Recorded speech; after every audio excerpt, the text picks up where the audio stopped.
Es decir, que el dinero que se les está dando a los ciudadanos tiene un claro objetivo: mantenerlos callados. Usted lleva tiempo siguiendo de cerca el descontento social reinante en Estados Unidos. Un fenómeno desgraciado y trágico que es consecuencia directa de las desigualdades económicas y de la emisión de dinero fiat. Y tenemos que hacernos eco de ello, a pesar de que, según los liberales del desastre de Washington, el mero hecho de hablar del tema nos convierta en paria. ¿Seguirá el contento social por culpa de los plutócratas y caquistócratas que están arrojando a Estados Unidos por el retrete a base de imprimir dinero? Gerald, hablemos un poco de este asunto. Sí, y además de muy diversas formas. Usted acaba de decir que si decimos según qué cosas nos censuran o nos descalifican. Pues bien, con independencia de que Trump nos guste o no, ¿alguien se imagina que se pudiera censurar al presidente de Estados Unidos? Imagínese que eso lo hubiera hecho un país extranjero al que Estados Unidos quisiera atacar. Entonces tendría la excusa perfecta para hacerlo. En plan, han censurado al presidente, tenemos que tomar cartas en el asunto. Y la violencia ligada al descontento social se manifiesta a muy distintos niveles. Fíjese, el 42% de los niños estadounidenses son hijos de familias monoparentales. Algunos no saben quién es su padre, otros tienen una madre drogadicta, etc. Son todos los desgraciados que se puede ser. Así que si cuando crecen no van a la escuela ni trabajan, lo más normal es que esos niños acaben en bandas, que van a aumentar los niveles de violencia hasta límites nunca vistos. Es cierto que nos esperan tiempos de agitación como consecuencia de la división política que reina en el país en este momento.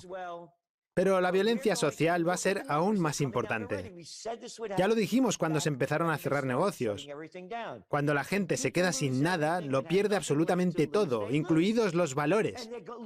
Así que ya verá cómo el índice de homicidios se dispara por todo el país. En definitiva, que la cosa va a ponerse mucho peor.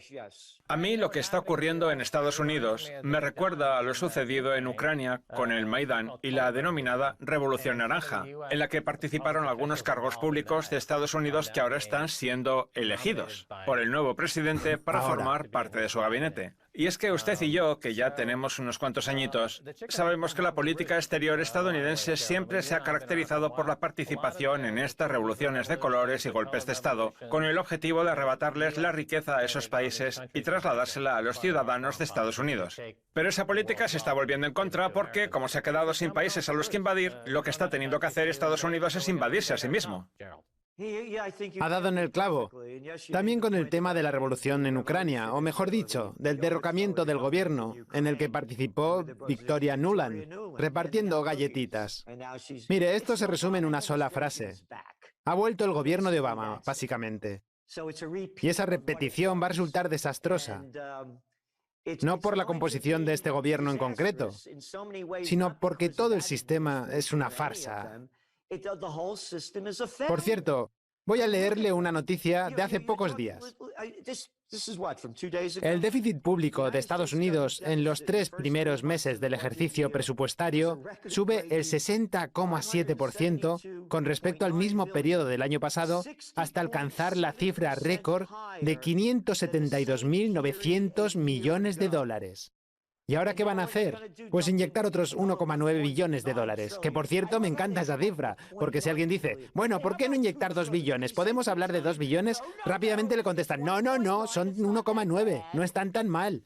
Están creando un dinero digital absolutamente inservible que no se apoya en nada, cosa que jamás habíamos visto. Y encima esa filosofía se está extendiendo al resto del mundo. Pues Paul Krugman del New York Times diría aquello de que la deuda no es más que dinero que nos debemos a nosotros mismos, lo cual nos da cuerda para emitir toda la deuda que nos venga en gana. Ahora bien, lo que no tiene en cuenta Krugman es todo el descontento social y toda la pobreza que está provocando esa medida con millones de jóvenes estadounidenses que se están quedando en la estacada. Por cierto, ya que hablamos de Paul Krugman, que está siempre en los medios, en el New York Times, ¿podemos aseverar de una vez por todas que Krugman es un propagandista y, como tal, pasar por alto sus afirmaciones? Desde luego, los del New York Times se hacen llamar el periódico de referencia, pero yo más bien hablaría del papel higiénico de referencia. Mire, hace poco escribí un artículo sobre una noticia del New York Times que debería tener por aquí, sobre lo que está pasando en Oklahoma, donde la gente supuestamente no utiliza la mascarilla, cosa que el diario critica con suma dureza porque lo considera la causa de que se estén disparando los contagios. En cambio, luego van y ensalzan al gobernador de Nueva York, Andrew Cuomo, que no es más que un niño de papá, cuando decide cerrar los restaurantes, a pesar de que, según el Departamento de Salud del Estado, en este tipo de establecimientos solamente se produce un 1,43% de los contagios. Lo que pasa es que Cuomo funciona a base de decretos ley y si quiere cerrar algo, lo cierra y punto, lo cual no impide que goce de una extrema popularidad. Mire, la tasa de mortalidad asociada al virus en el estado de Nueva York es de 207 fallecimientos por cada 100.000 habitantes. Pero el New York Times, ese papel higiénico de referencia en el que trabaja ese propagandista de Krugman, o Glugman, o como se llame, prefiere centrarse en lo que ocurre en Oklahoma, donde la tasa de mortalidad por cada 100.000 habitantes, a pesar de que la gente no se pone la mascarilla, es de 70. Lo cual no impide que el periódico ataque a sus ciudadanos. Ese es el problema de los periódicos. Y ese es el problema de los medios de comunicación en general. Y ahora que los tecnócratas están al mando, se acabó la libertad de expresión. Todos tendremos que hacer lo que nos manden. Y todos tendremos que pensar como nos digan que tenemos que pensar. De lo contrario, tienen una etiqueta preparada para nosotros. Dirán que somos unos conservadores derechistas y dirán que somos unos amantes de las teorías conspiratorias.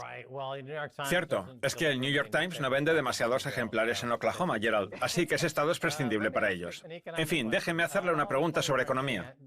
Los bancos centrales dicen que la emisión de moneda no provoca inflación a pesar de tratarse claramente de la mayor burbuja de activos de la historia. ¿Vamos a asistir a una subida del IPC, del precio de los alimentos o la energía? Porque de ser así, eso demostraría que el dique está roto y que esta farsa no puede seguir ni un día más, Gerald.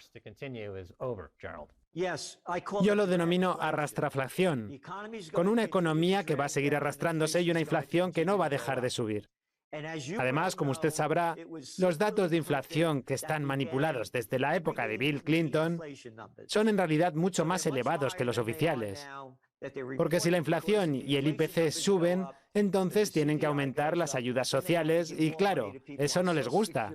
Prefieren quedarse ese dinero para sí mismos. El precio de los alimentos, de la energía, de la madera y de otros bienes esenciales ya ha empezado a subir. Ahora bien, ¿qué es lo que hacen para arrastrar las cifras de inflación artificialmente a la baja? Pues incluir en el cálculo la actividad del turismo y la hostelería, que están parados.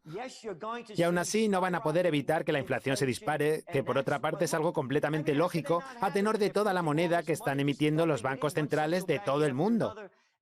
Por eso yo sigo siendo tan optimista respecto al oro, la plata y el Bitcoin. Muy bien, Gerald, lo dejamos aquí hoy y seguimos hablando el próximo día. Gracias por haber estado en Kaiser Report. Gracias por invitarme.